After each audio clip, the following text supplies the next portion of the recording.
Ikinagulat ng lahat ng taga-showbiz ang biglaang pagkamatay ng award-winning actress na si Jacqueline Jose o Mary Jane Santa Ana Goc sa totoong buhay.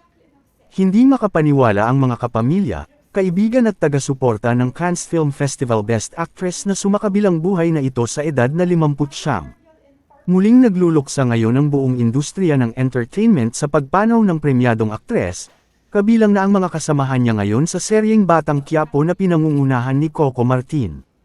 Bukod sa pagiging movie icon, kilala rin si Jacqueline bilang isang matapang, mapagmahal at palaban na single mom kaya naman marami ang umiidolong nanay sa kanya. Sa isa niyang Instagram account, nagbahagi ang aktres at Batang Quiapo star tungkol sa pagiging nanay. Aniya, ginawa niya ang lahat upang mapalaki ng maayos at mabigyan ng magandang buhay ang mga anak. Kalakip ang throwback photo niya kasama ang mga anak na sina Andy Eigenman at Gwen Garrimon Ilagan Goc ang kanyang mga saloobin as a single parent. I am a single mom of 2, I worked so hard to make them feel that everything was okay, simula ng pagbabahagi ni Jacqueline. Napuputulan ng ilaw o di makabayad rental, but that doesn't mean na ipapasa ko problema ko sa mga anak ko, I haven't gotten a single centavo sa mga anak ko, dugtong pa niya. Pagpapatuloy niya, kakayanin ko lahat para sa mga anak ko. I did all my best to raise them.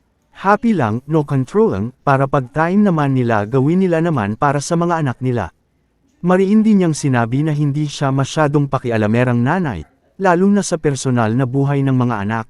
Di ako nakikisawsaw sa issue, just giving my point, let them, at the end they will be more responsible. Us parents, we must understand our children, let them live.